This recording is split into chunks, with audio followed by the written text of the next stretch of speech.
Կոստանդզարյանի պոեզիան ավելի լայն շրջանակների ներկայացնելու, ավելի հանրայնացնելու, ել ավելի ըմբռնելու դարձնելու համար նախ եւ առաջ պետք է այդ ֆենոմենը հասկանանք, թե ինչպես մի մարդ, որը ըստ ամենայնի տարիքով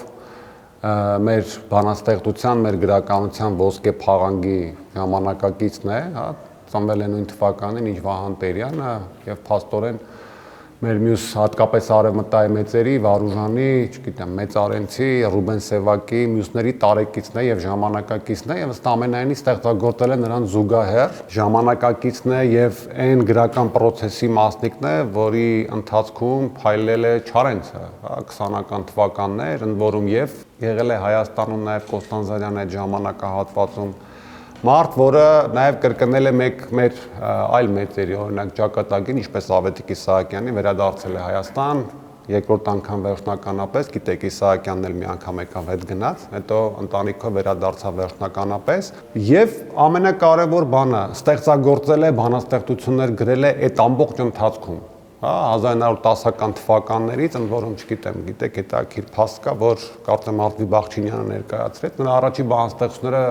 գրվել եւ տպագրվել են ռուսերենի դեպ եւ ընդհանրապես մեր այն բացառիկ բանաստեղծներից է, որ տարբեր լեզուներով է գրել, ընդ որում ինչպես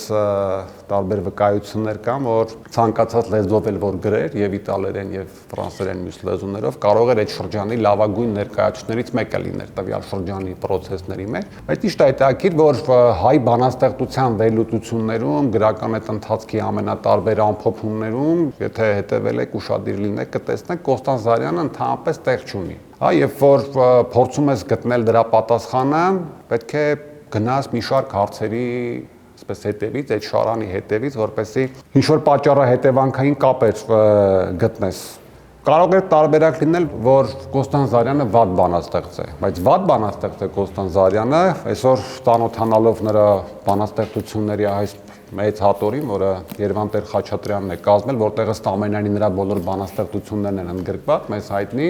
կարող ենք բացառել այդ բանը, որ Կոստանդզարյանը վատ բանաստեղծ է, սա մեկ։ Երկրորդ, գուցե Կոստանդզարյանը բոլորից ամենատաղանդավորն էր այդ բանաստեղծներից, այդ բանաստեղծության ընթացքի մեջ եւ նրա պոեզիայի ինչ-որ յուրահատկություններ չէին ընկալվում։ Սա էլ ինչքան էլ շատ եւ բարձր գնահատենք, բարձրագոչ կհնչի, որովհետեւ ես քիչ առաջ անուններ նշեցի, որոնք մեր պոեզիայի մեծ անուններից են եւ բնականաբար չեն կարող նման բարձրագոչություն մեզ թույլ տալ, ասել, որ Կոստանդզարյանի պոեզիան այնքան մեծ էր, որ ընդհանուր գրական process-ի մեջ այնքան էլ առանձնանում, որ այսպես բռնվելու տեղ չկար, որպեսզի վերլուծեին։ Եվ երրորդ, արդյոք Կոստանդզարյանի բանաստեղծությունը չէր արձագանքում իր ժամանակի միտումներին, չգիտեմ, ամենատարբեր ոճական, մեթոդաբանական, նաև թեմատիկ գաղափարական այդ միտումներին։ Գուցե չէր արձագանքում, երբ որ հիմա խորապես ծանոթանում ենք, դա էլ ենք բացառում։ Հիմա խնդիրը ինչի մեջ է, ես շատ եմ իսկապես մտածել ես հարցի շուրջ, կարծում եմ, որ երկու շատ կարևոր հանգամանք այդուհանդերձ վճռորոշ դեր է խաղացել, որպեսզի Կոստանդզարյանի բանաստեղծությունը դատապարտվի մենության։ Մենք ընդհանրապես վերջին տարիներին, երբ որ խոսում ենք Կոստանդզարյանի մասին, մենակ բառը շատ ենք օգտագործում, նույնիսկ հիշում եմ տարիներ առաջ ֆիլմ նկարվեց հայ գրականության մեծ մենակը կարծեմ այդ վերնագրով եւ շատերիս մոտ այնպեսի տպավորություն կա, թե դա բացառիկ եւ մարդուն բարձրացնող բան է, հա, ըստ իս հատկապես իրես պոեզիայի թեմայով եթե խորանանք այդ բառի մեջ մենակի եւ մենության, իրականում դա դժբախտություն է մեծ հաշվով, որովհետեւ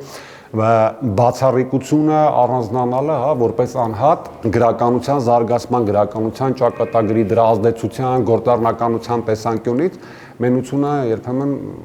դժբախտություն է։ Կոնկրետ իմ ըմբռնմամբ Կոստանդզարյանի դեպքում այդպես է, որովհետև ստեղծելով մեր գրականության, մեր պոեզիայի պատմության համենայն դեպս գոնե վերջին 100 տարիների ամենաշքեղ իրացումներից մեկը պոետական, բոլոր առումներով շքեղ, ըստ ամենայնի սա մնում է ընթացքից դուրս, մյուս process-ների հետ չձուլվող, իսկապես մենակ, չվերլուծված, չընթերցված մի բանաստեղծություն, որը եւ իր դեպքում է կորուստ, հա, որպես մեծ բանաստեղծի եւ նաեւ մեր դեպքում է կորուստ, որովհետեւ սա պոեզիայի մի տեսակ է, կամ պոեզիա է, որը առանձնատուկ նախ վերլուծումի կարիք ունի եւ երկրորդ առանձնապես կբարձրացներ բանաստեղծական մեր ճաշակը եւ հիմա վերլուծության մեջ նաեւ կփաստեմ, որ որոշ առումներով կարող է նաեւ պայմանավորել մեր բանաստեղծության մեկ այլ մակարդակ։ Ուստի ուզում եմ ահա այդ մենություն բառը այսպես ամփոփենք, շարժվենք առաջ, չեմ ուզում դրան բացառիկության ֆենոմեն տրվի, այլ ընդունենք որպես ցավագին շեշտ, հա, որովհետև Կոստան Զարյանի բանաստեղծության մենությունը մեր բանաստեղծության զարգացման կորուստներից է, որը մենք պետք է այսօր փորձենք ահա չեզոքացնել ինչքան կարող ենք, թեպետ գրական դաշտն, գրական ընթացքն շատ հետաքրքիր յուրահատկություններ ունի, մի բան որ ժամանակին բաց ես թողնում, հետո շատ դժվար է, հա, բերել տեղը դնել, ես այդ առումով միշտ հիշում եմ ռուսական գրականության մեջ, օրինակ Նիկոլայ Գումիլյովի օրինակը, որը 21 թվականին գնդակահարվեց, բանաստեղծությունները 70-80 տարի ընդհանրապես արգելված էին, երբ որ 90-ական թվականներին կրկին սկսեցին Գումիլյովին հրատարակել, այդպես էլ այդ բանաստեղծությունը չներդաշնակվեց, չընկալվեց, օրինակ 10-20-ականների ստեղծված պոեզիա, հա, ռուսական գրականության այդ արտաթե դարի, այլ պես ընկալվում է մի օտար մարմին, որը 90-ականներին եկել, որքան էլ յուրահատուկ, որքան էլ հանճարեղ եկել եւ մտել է պոեզիայի մեջ եւ ընթերցվում է։ Այնպես որ դժվար է, բայց կփորձենք։ Հիմա գամ պատճառներին, ես կարծում եմ, որ այդ մենության գլխավոր պատճառներից երկուսի դեպքում էլ մենք գործ ունենք անհատական գործոնների հետ։ Առաջին դեպքում իր ընկալումը եւ երկրորդ դեպքում իրեն ընկալելը։ Հա, մենք գիտենք, որ 10-ական թվականների վերջին, երբ որ արևմտա իրականության մեջ բուրըն գրական շարժում կար, մշակութային, Կոստան Զարյանը որոշեց իր մասնակցությունը բերել այդ շարժմանը եւ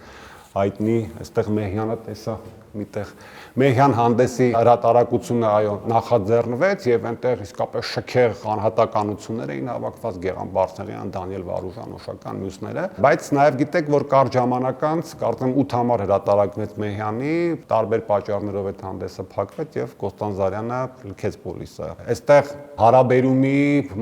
մարդկանց ընկալման, գրականության իր ընկալման, կարծում եմ յուրահատկություններն էին, որոնք ներդաշնակ չէին,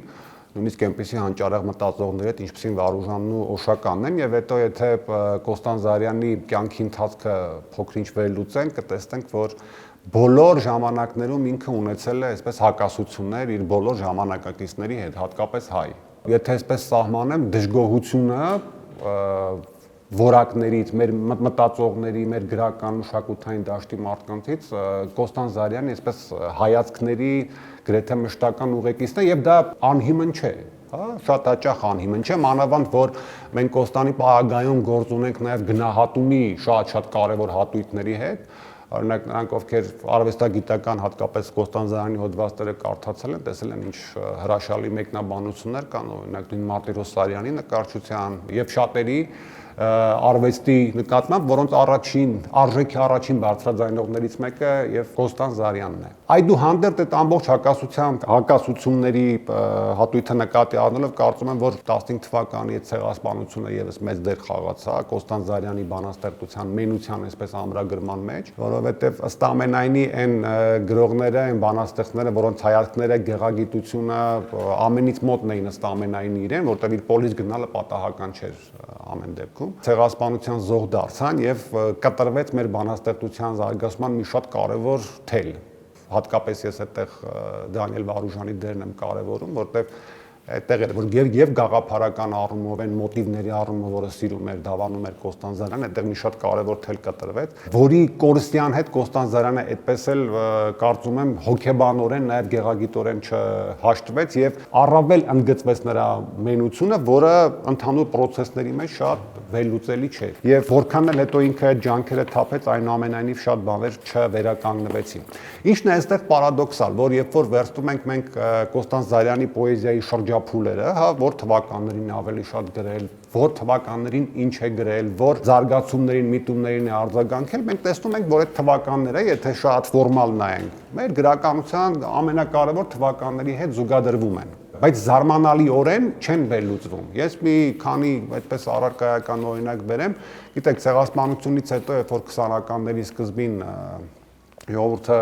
կամ ով որ մնացել էր Պոլսում կամ շատերը որ սկսեցին աքսորներից, բաներից վերադառնալ, այնուամենայնիվ Պոլսում քիչ թե շատ էլի համայնք ձևավորվեց, որտեղ քիչ թե շատ էլի մշակութային կյանք կար, գրական քերթերը սկսեցին հրատարակվել, դե Երվանդոցյանը վերադարձավ, հետո շատերը Թեքեյանը մյուսները։ Եվ 1919 թվականին օրինակ լույս տեսավ Վահան Թեքեյանի Կես գիշերեն մինչև Արշալույս ժողովածուն, որը վերլուծությունները եթե կարդաք կտեսնեք, որ վերլուծված է իբրև ահա այդ մեծ աղետի, Սփյուռքի բառն է աղետ ընդհանրապես, թունելի վերջում երևացող լույսի որպես վերլուծություն, որտեղ հուսալաքումը կա, բայց հուսալաքումի կողքը նաև ինչ որ հույսի բաներ կան,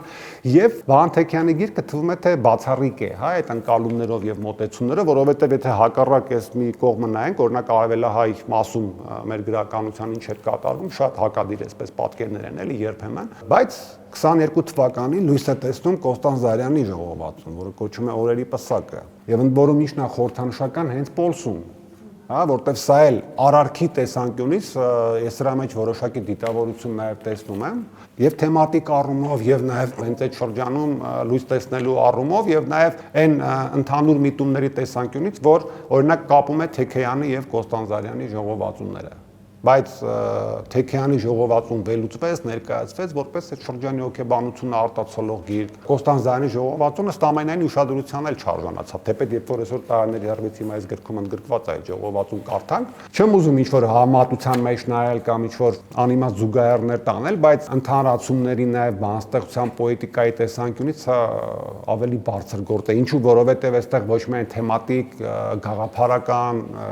խտություններ կան օրերի պսակում, այլ նրանք ովքեր ուշադիր կարդան կտեսնեն, որ Կոստանձ Զարյանը օրերի պսակում պահպանել է նաև կամ կրկնել է արևմտահայ բանաստեղծների, այն ովքեր որ սպանվեցին ցեղասպանության ժամանակ, բանաստեղծությունների ոճական եւ մյուս տարրերը։ Օրինակ օրերի պսակում եւ Կոստանձ Զարյանն է, հա, իր մեծությամբ, իր բանաստեղծական յուրահատկություններով, բայց նաև այնտեղ Կվորսակ Վարուժանի ասելիքը, ոճը, Կվորսակ Սիամանթոյի ասելիքը, ոճը եւ նույնիսկ Ռուբեն Սևակի ու որպեսի մերկապարանոց չհնչեմ, նշել եմ էջերը, առարկայական նաեւ օրինակներ կբերեմ, որպեսի դուք կտեսնեք դիտավորյալ ինչպես է Կոստանձ Զարյանը այդ շարունակումը ապահովում։ Սա գուցե վերլուծումի կամ մեկնաբանության տեսանկյունից մի քիչ բարդ բան է, դրա համար չեն անդրադարձել, բայց ուզում եմ սա ամրագրենք, թեպետ պատճառաբանություններ կան, որ օրերի պսակը նաեւ շատ սահմանափակ քանակով էր տպագրվել, ամեն մեկի ձեռքը չկար եւ այլն եւ այլն, բայց դա էլ այդքան խելքին մոտ բան չի, ամեն դեպքում այդ process-ը դուրս մնաց։ Ռուբեն Սևակը շատ հայտնի բանաստեղծություն ունի, վերնագրված Հայաստան, ով կուլ այդպես խշճակի շեմնի, ինչ գիտեմ, սովն է դուրդ բաց եւ այլն եւ այլն։ Նույն պոետիկայով Գիշերը տունս պատել է, ով պիտի գար, ով չի եկավ, գիշերը լույսս մարել է, այնով էր, որ դուռս զարկավ, գիշերը ցավս վառել է, այնի ձայներ ոռնած անցավ, գիշերը հույսս թաղել է, այնով էր, որ այսպես լացավ։ Ոճական, պոետիկայի տեսանկյունից հա Ռուբեն Սևակի բանաստեղծության չասեմ կրկնությունն է, բայց շատ կարևոր հղում է, որը ցույց է տալիս, որ Կոստանձ Զարյանի օրինակ օրերի պսակը շատ ավելի լայն եւ շատ ավելի խոր ընդհանրացում էր այդ շրջանի process-ների, քան մյուս այն երևույթները, որ դրսևորվեցին, բայց ամեն դեպքում սա մղվեց երկրորդ պլան, այդ մյուս ժողովածուները առաջ մղվեցին։ Մյուս կարևոր հատույթը, որ այստեղ էլի ուզում եմ շեշտել, թե ինչու Կոստանձ Զարյանը դուրս մնաց process-ների վերլուծությունից եւ ընդգծվեց նրա պոեզիայի մենությունը, գաղափարապես տարբեր եւ տարաբնույթ վերաբերմունքներ շատ հանրահայտ իրողությունների նկատմամբ։ Այս դեպքում եւ ցեղասպանությունը նկատի ունեմ, եւ առաջին հանրապետությունը նկատի ունեմ, բայց հատկապես մի շատ կարևոր բան՝ Սարդարապատի հերոսամարտը։ Մեր գրականության մեջ էլի ապշելու բան կա, էլի այնքան քիչ բան կա իրականում Սարդարապատի հերոսամարտի մասին։ Հատկապես ընթացիկ, հա, գրականացում մենք տարիների հեռվից, չգիտեմ, հատկապես 90-80-ականների վերջ, երբ որ ասենք Բագրատ Ուլուբաբյանի պատնավեպը գրվեց Սարդարապատ, հետո թեպետ 70-ականների վերջ Ռոբերտ Կարայանենք բանենք վեպեր էին գրել, բայց դրանց մեջ ավելի շատ այդ սովետական բանի շեշտադրումը կար, էլի, որտեղ Սարդարապատը մեզ պահեց, որպեսզի գանք դառնանք խորհրդային սոցիալիստական հանրապետություն, հեսակ վերլուծությունների միտում կար։ 90-ականներին որքան էլ անդրադարձներ կատարվեցին նորովի, փորձեցին արժևորել եւ այլն, այնուամենայնիվ, եթե ուշադիր կարդանք մեր գրականությունը, Սարդարապատի հերոսամարտը իր արժեքով, խորքով, որպես process պատմական արարք, հա, ըստ ամենայնի չի գեղարվեստականացվել։ Եվ այստեղ Կոստանդզարյանի այդ շրջանի բանաստեղծության ամենակարևոր նարատիվներից մեկը Սարդարապատի հերոսամարտի ճիշտ ընկալումն էր, հա, եւ ճիշտ վերլուծությունն էր, որտեղ ըստ ամենայն դրա արդյունքում մենք ունեցանք առաջին հանրապետությունը, որքան էլ տարբեր ձևերով վերլուծենք։ Հետաքրքիր մի բան կա, չէ՞, հետագայում նույնիսկ փորձում են շատ գրականագետներ մինչև այսօր նույնիսկ այդ բաները կա Չարենցի ամբողջները խելագարվածը մեկնաբանեն որպես Սարդարապատի հերոսամարտի գեղարվեստականացում, այդ Կայարանի Սարդարապատն է եւ այլն եւ այլն։ Ինչն էր Կոստանդզարյանի բանաստեղծության, ահա այդ դյուրահատկությունը Սարդարապատի թեմայով մի երկու շքեղ գործ ունի, իրականում ես երբ որ Էջանի շարքն էինք անում հանրային հեռուստաընկերությամբ, բանալեցինք Սամվել Թոփալյանը կարդաց իդեպ շատ լավ Սարդարապատում բանաստեղծությունը, որը ես կարծում եմ ոչ միայն այդ թեմայի ամենաուժեղ իրացումներից է մեր գրականության մեջ, այլև մեր բանաստեղծության ամենատպավորիչ գործերից է Սարդարապատում բանաստեղծությունը, որտեղ մի շատ կարևոր կտոր կա։ Ի տարբերություն 20-ական թվականների ամենատարբեր երևույթների, նույնիսկ այսօր հայացքով որ վերլուծում ես իրենց էությամբ, նշանակությամբ չնչին երևույթների, ասենք, չգիտեմ, եսին որտեղի ճակատամարտ բոլշևիկների հետ կամ բոլշևիկների դուրս մղում է այսինչ գյուղից, Մայիսյան հերոսամարտ, չգիտեմ ինչ որ ապստամբություն եւ այլն, այդ հատկապես խորհրդային շրջանի գնալով այդ պաթետիկացվող բանաստեղծության ֆոնին Կոստանդզարյանը բոլորովին նոր մոտեցում էր բերում եւ հիմա առաջին մի քանի տողերը որ կարդամ կպատկերացնեք։ Հունվարի ձյունը Սարդարապատում կյանքի ոչ մի հետք, ամպի ոչ մի շուք, այս անապատում ոչ մի հիշատակ, գերեզմանի տակ, ձյունի սառ, սպիտակ, ոչ մի հիշատակ անցած օրերի, ոչ իսկ ոռնող բուք, ոչ իսկ սուր քամի լեռան գագաթից իջնող սուր քամի, որ տնքա պատմի հառաչող ցավը ճեղքված ժայռերի։ Ինչը վերջ եմ ուզում կարդամ, որտեվ սա հուսով եմ կկարդաք, սա ահա այդ Սարդարապատի իրական դերի եւ դրա մոռացության տրվածի ֆենոմենը բացատրող բանաստեղծություն է, որտեվ ապշելու բանա չէ, Մայիսին է տեղ ունեցել Սարդարապատի ճակատամարտը, բայց Կոստանդզարյանի պոեզիայում եւ ոչ միայն այս բանաստեղծության մեջ, նաեւ ինքը ասացվածներ շարք ունի, այդտեղ էլ Սարդարապատին նվիրված բանաստեղծություններ կան, բոլոր տեղերում հունվար է Սարդարապատում եւ բոլոր տեղերում ցուրտ է, բոլոր տեղերում լերկ դաշտ է Սարդարապատը, այսինքն այս ամենատարբեր թեմաների իր մեկնաբանությունը Սարդարապատը որպես առարկայական օրինակ են բերում, նույնպես ներդաշնակ չէր այն ընդհանուր հայհույրներին, կոպիտ ասած, որը այդ շրջանում իրացվում էր պոեզիայի մեջ։ Դրա համար ինքը մնում էր լուսանցքում։ Այստեղ մի կարևոր կտոր կա, որ կարող էր Սփյուռքի բանաստեղծության հետ, հա, ներդաշնակվել, բայց նրանք ովքեր քիչ թե շատ ծանոթ են Սփյուռքի բանաստեղծության հատկապես ձևավորման ակունքներին 20-ական թվականների կեսերից, այնտեղ ուրիշ խնդիրներ էին լուծում իրենք, հա, մի մասը ողբում էր, որ կորցրել են, այնտեղ լույս չկար, հա, համարյա մինչև որ եկավ արդեն 20-ականների վերջ, 30-ականների սկիզբ արդեն Շահնուր, Շուշանյան փորձեցին ինչ որ այլ բաներ անել։ Մենք սիրում ենք, չէ՞, մեծերին գնահատելիս եւ նրանց դյուրահատկությունը գնահատելիս իրենց այդ բանը, ասել, որ նրանց հեչ պետք չէր ինչա կատարվում եւ այլն եւ այլն։ Ես իսկապես չգիտեմ որևէ մեծ բանաստեղծի գոնե մեր իրականության մեջ, որը այդ գրական ընթացքների, process-ների հանդեպ անտարբեր է եղել եւ իր պետքը չի եղել սա գրի, թե նա գրի, այս ոճով գրի, թե այն ոճով գրի, որտեղ այնուամենայնիվ process-ների այդ ներդաշնակեցումներ բանաստեղծների համար շատ կարեւոր են եւ Կոստանդզարյանի պոեզիան էլ եթե ուշադիր ուսումնասիրենք, մենք անընդհատ տեսնում ենք որոշակի այսպես հաշտեցման քայլեր process-ների հետ։ Ուզում եմ մի քանի հատկանշական օրինակներ բերել։ Երևան քաղաքը ձևավորվող արդեն իսկապես լուրջ, հա, մայրաքաղաք, որտեղ ամենատարբեր այսպես խնդիրներ, հատույթներ են դրված եւ Երևանի գրականացումը, որը իրապես 20-րդ դարի սկզբի երևույթ։ Իհարկե ես սիրում եմ հիմնադիր համարել գրականության Երևանի Խաչատուր Աբովյանին, հա, Երևանի հիմնադիրը Արգիշտին է, համապատասխան արձանագրությամբ, բայց գրական հիմնադիրը Աբովյանն է, որովհետև Վերք Հայաստանիում մենք առաջի անգամ չհաշված միջնադարի որոշ ինչ-որ տաղել բաներ։ Հանդիպում Երևանի գեղարվեստականացման, միայն Երևանի բերդի նկարագրությունը երիկ է, որ դա ասենք, ընդ որում միշտ է հետաքրքիր, հետագա զարգացումը, որ ապահովեց Աքսել Բակունցը Խաչատուր Աբովյան վեպով, էլի կապված է Աբովյանի անվան հետ։ Մենք հիմա 20-ականներին ունենք երկու շատ կարևոր Երևան, մեկի մասին անդադ խոսել են, միշտ բերել են, դա վերլուծված գործ է Չարենցի Երևան բանաստեղծությունն է պոեզոզորնագրքից, հա։ Ես քեզ սիրում եմ Երևան, ինչպես մեր ինեքյաթում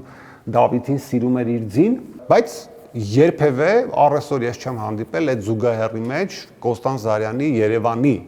վերլուծություն։ Բայց ինչն է այստեղ կարևոր։ Մենք խոսում ենք այդ պրոցեսներից ներդաշնակվելու, Կոստան Զարյանը տեսնում է, այո, կա նման միտում, զարգացող, չգիտեմ, մանավանդ ինքն էլ արդեն Երևանում էր, գիտեք, կա այդպիսի միտում եւ այդ տեսակ միտումի է արձագանքել։ Ընդ որում չի գրել վատ բանաստեղծություն, շարքային բանաստեղծություն, էլի, ամբողջ ֆենոմենը դա է։ Գրել է ընտիր բանաստեղծություն, մի քանի տող կարդամ, ընդ որում ինչն է հետաքրքիր, որ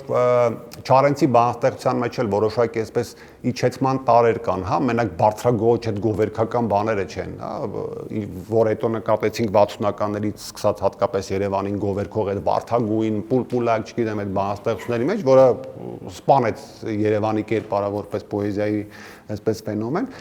Կոստան Զարյանի բանաստեղծությունը շատ ներդաշնակ է միտումի հետ, որը Չարենցինն է։ Էլ եմ կրկնում պոեզոզուրդա գրքից, ընդ որում նաև կարող եմ այսպես բանաստեղծությունը ցույց տալ Երևանում, պրոցեսներ վերլուծելու համար, չգիտեմ, ինչքանով լուրջ կընդունեք այս հարցում, ինչքանով չէ,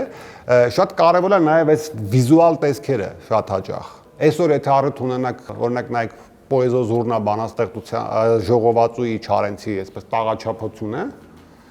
ուղղակի հերվից որ պահեմ,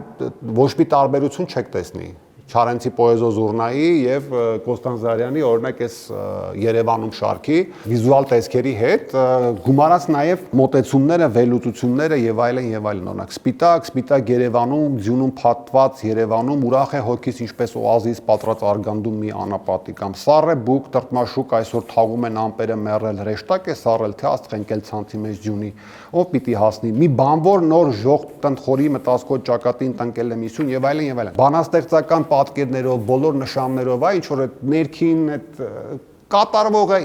իրականությունը ներկայացնելու առումով Կոստան Զարյանը փորձում է ներդաշնակել, բայց այս բանաստեղծությունները ինչպես միշտ մնացել են խաղից դուրս։ Եվ ինչ կատարվեց այստեղ մի հետաքրքիր բան արդեն 30-ականներին Կոմիտասի մահվան առիթով եւ Կոմիտասի աճյունը Հայաստան տեղափոխվելու առիթով Կոստան Զարյանը գրեց իր թերևս ամենահանճարեղ գոնե ինձ համար բանաստեղծությունը Բարի ճանապարհ վարդապետ, վերադարձ բարի, չգիտեմ, թե չեք կարդացել, աղոթքի պես հնչող բանաստեղծությունը արժի բարբերաբար կարդալ։ Ինչով էր ֆենոմենալ այս բանաստեղծությունը եւ ինչով է այսօր ինքը խորացնում իմ ափսոսանքը Կոստան Զարյանի բանաստեղծության ազդեցության տված նպաստի տեսանկյունից, որ ես չգիտեմ Չարենցը կարդացել էր այս բանաստեղծությունը թե չէ, բայց Չարենցի Կոմիտասի հիշատակին պոեմը, որ սևագիր էր, հետո մեզ հասավ, տպագրվեց, կարդում ենք այսօր, շատ արձագանքներով կապված է Կոստան Զարյանի բանաստեղծության հետ, որքան էլ թվում է թե խութերը այդտեղ ավելի շատ են։ Ինչի՞։ Որովհետև մենք ունենք Բանկոպը եւ Մամուտի ոսկորները վեպի օրինակը, որտեղ են Չարչարյանցը եւ նրա կերպարների համախումբը թվում է թե ծաղրական վերաբերմունք ապահովում Չարենցի հանդեպ։ Ունենք Չարենցի պիգրամները նվիրված Կոստան Զարյանին, որտեղ էլի թվում է թե շատ գարշելի վերաբերմունք է ձևավորված եւ ընդհանրապես Չարենց Կոստան Զարյան հարաբերությունները այս ֆոնով են վերլուծված։ Բայց գրականություն ընդհանրապես գրական անհատականությունները ինչով են էլի ֆանտաստիկ, որ խորքային այնպիսի կապեր ունեն երբեմն, որ առաջ հայացքից չես էլ կարող տեսնել։ Հիմա ինչեւ շարունակել է, ուզում եմ մի շատ կարևոր փաստ հիշատակել, գիտեք, որ Չարենցի ըստ ամենայնի սպանությունից հետո այդ նրա գրքերը արգելված էին, անունը տալը արգելված էր, հաստափորը անթոլոգիաներ էին տպվում խորթային բանաստեղծության նվաճումները այսպես ամփոփող, դե բնականաբար վացում էր Հակոբ Հակոբյանով եւ Չարենցից մի տող չկար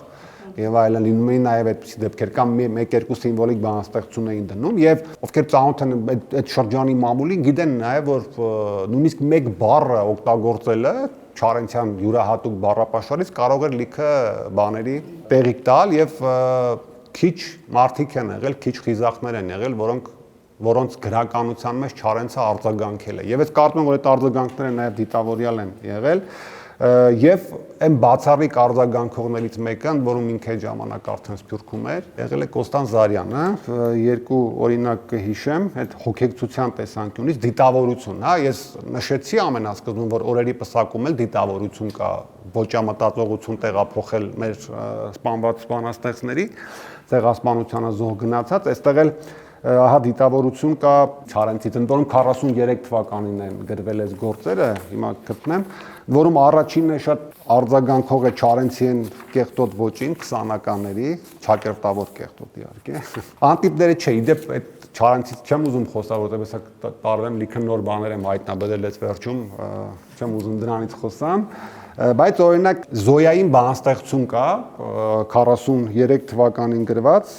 կարդամ լսեք ուզում եք եւ բառեր կարող եք որսալ եւ նաեւ այն օրինակ ձյումռուտ բանաստեղծությունը եւ այլն թե կարդացել եք եւ հիշում եք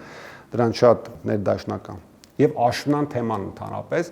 ես մեկ այստեղ էլի ապշելու բան կա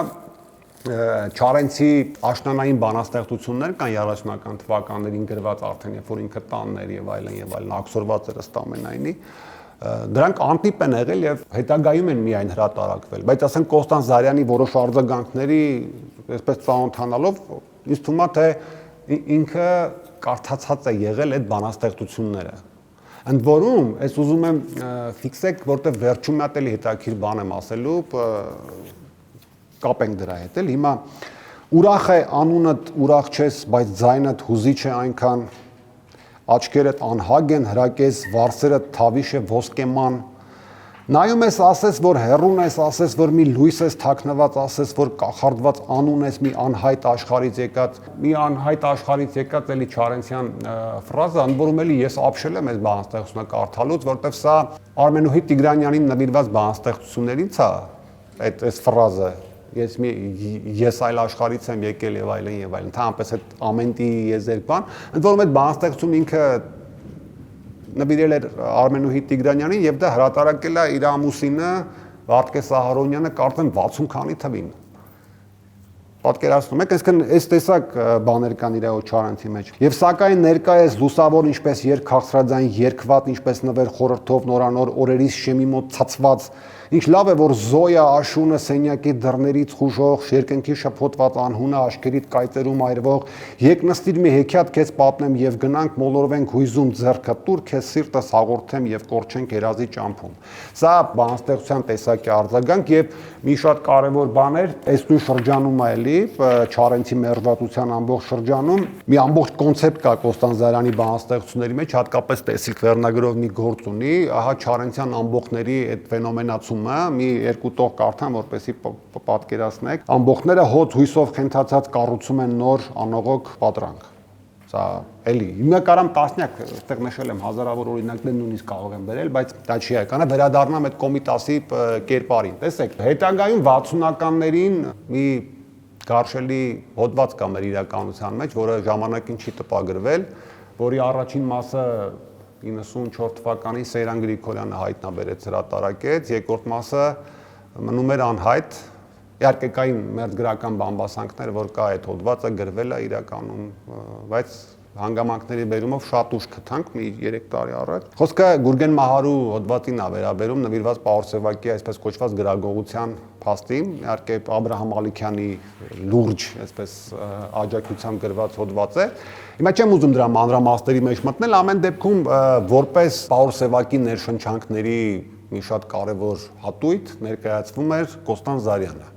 Եվ չգիտեմ, դրանից ով առիթ ունեցել օրինակ անլրելի զանգակատուն պոեմի երկու տարբերակներն էլ կարդա, ասենք 59 թվականի հրատարակության կամ 66 թվականին այդ համատի 59 թվականի հրատարակության մեջ Սեյրան Գրիգորյանը գրականագետ վերլուծել է Շանտեն Կոստան Զարյանական տարրերը։ Տատրագոմի հարցից վերցված բազմաթիվ, ասենք Հողմերի ֆուգա բան, որը այսպես բանաստեղծության մեջ կա Կոստան Զարյանի, եւ ամենատարբեր ֆրազներ, որոնք մի ապշելու բան է, էլի անլրելի զանգակատան ամենաշքեղ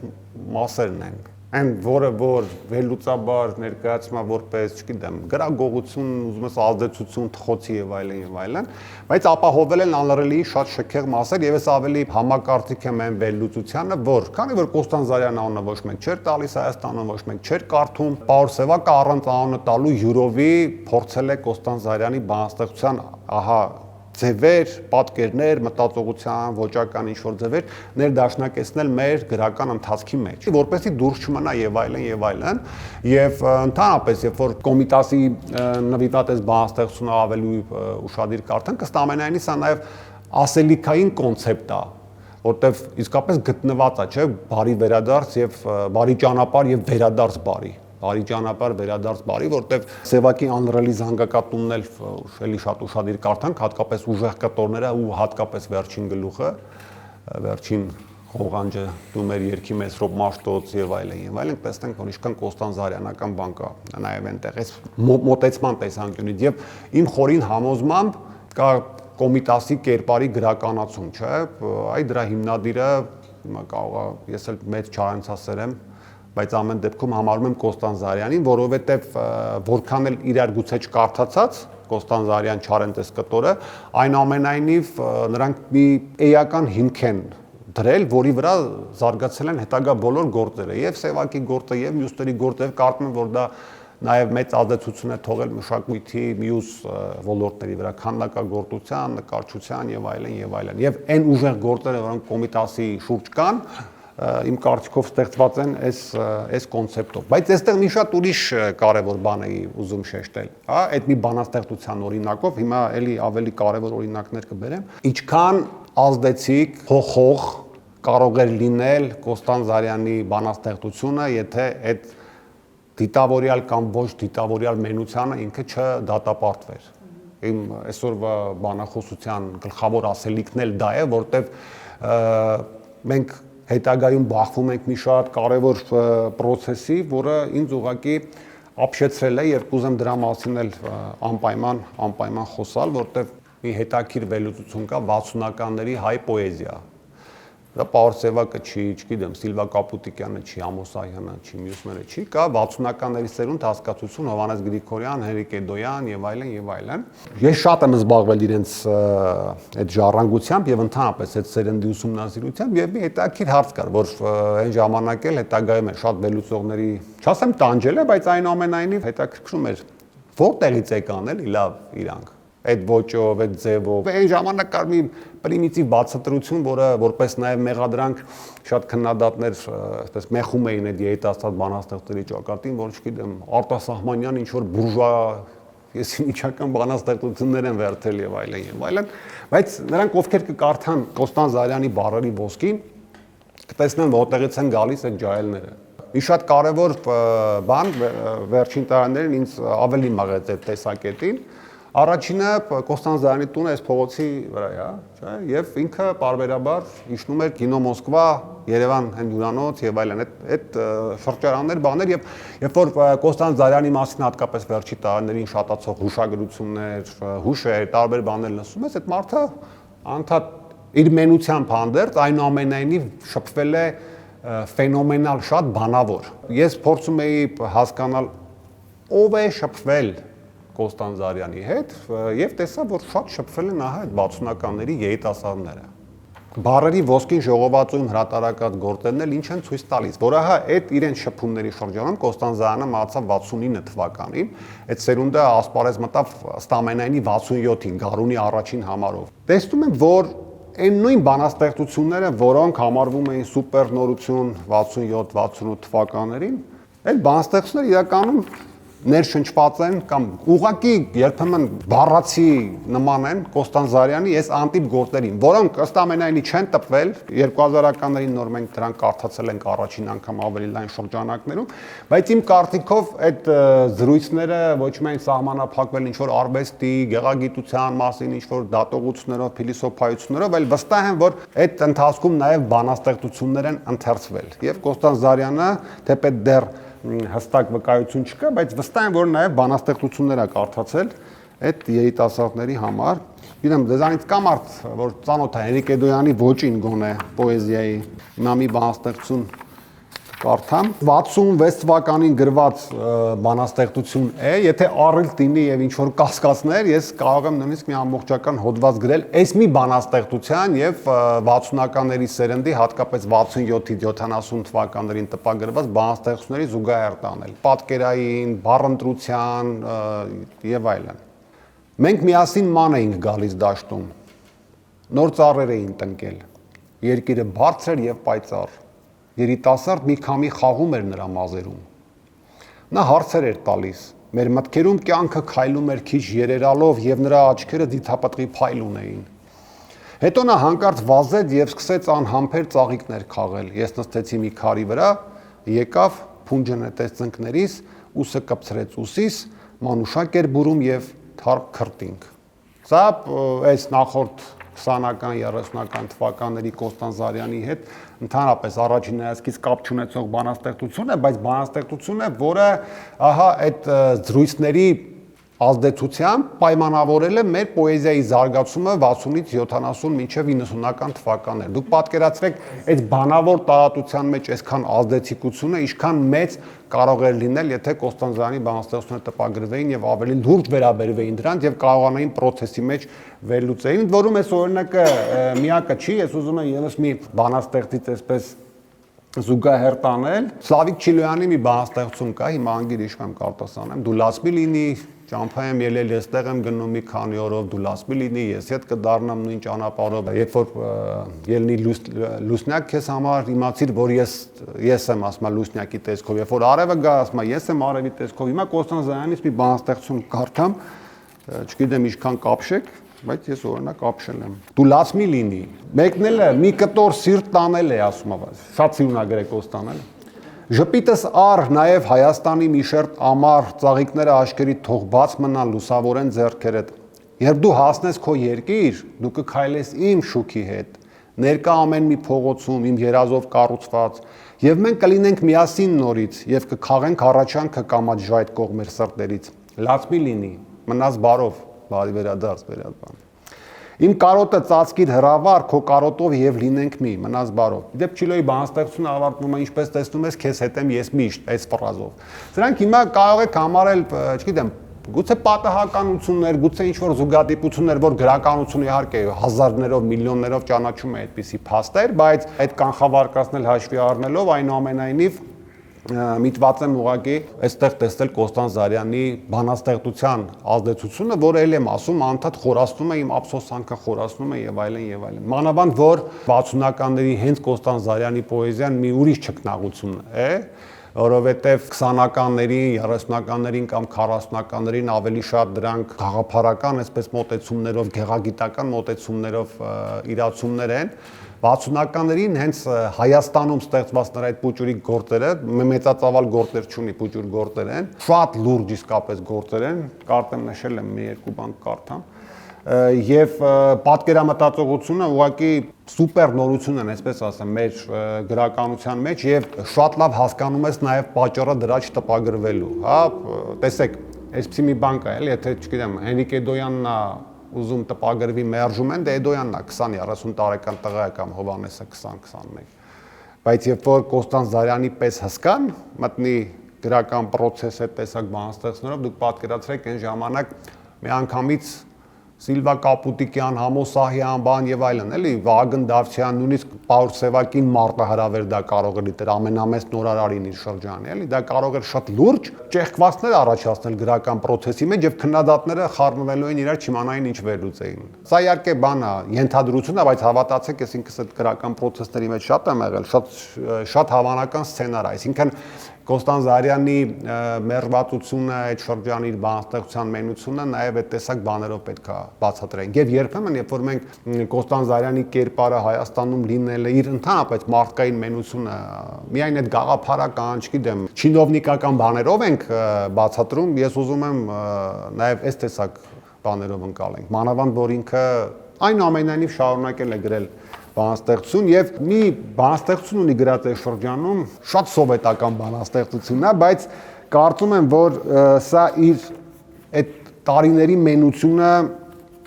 ամբողջապես նաեւ բացատրող բանաստեղծություն է, որովհետեւ մենք խոսեցինք տարբեր այսպես հատույթների մասին, տարբեր պատճառների եւ հանգամանքների մասին, բայց մի բան կա, որ այս բանաստեղծության մեջ ընդգծվում է, սա է նաեւ նրա մենության, պոեզիայի մենության գլխավոր պատճառը, չընկալվածությունը եւ process-ի մեջ տեղավորելու դժվարությունը։ Այս բանաստեղծությունը կարդամ, որը չի սազում Կոստանդզարյանի ցած բանաստեղծություն, բայց շատ կարևոր բանաստեղծություն է, որ ընկալենք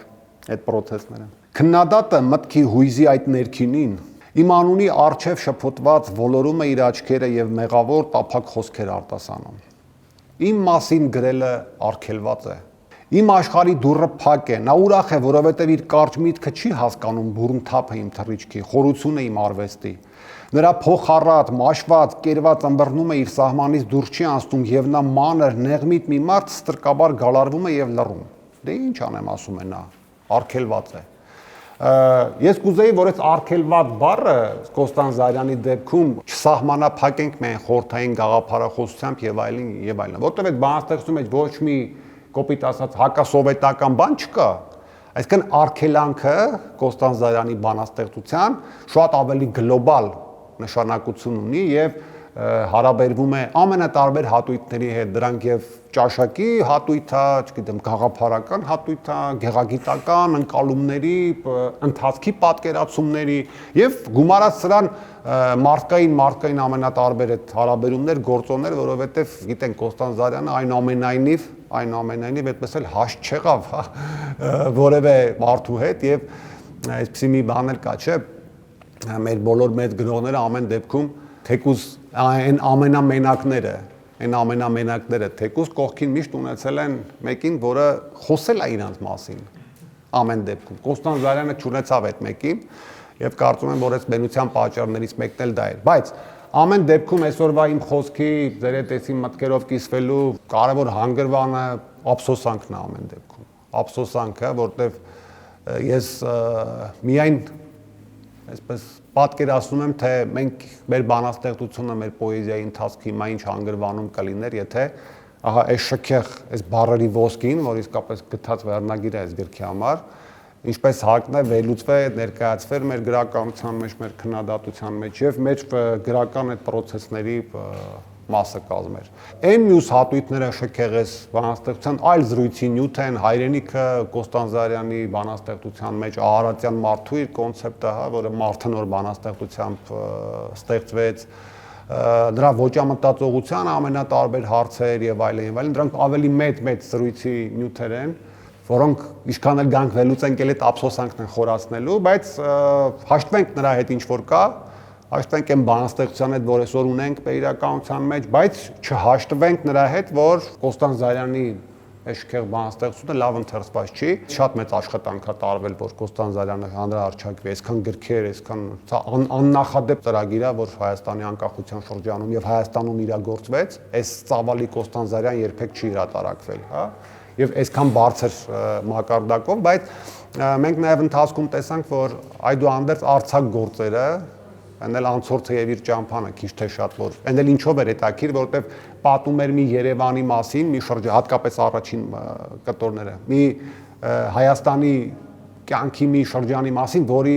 շուրջ որպես կանոն մենք հավաստի այսպես բաներ չունենք։ Մենք միշտ ունենք պաթետիկացված, ինչ որ շքեղ բաներ, իսկ Կոստանդզարյանը պատմեց իրականությունը։ Մյուս գործերը դեռևս չեն այսպես մտնում։ Ես հույս ունեմ, որ մենք ջանք կթափենք, որովհետեւ դա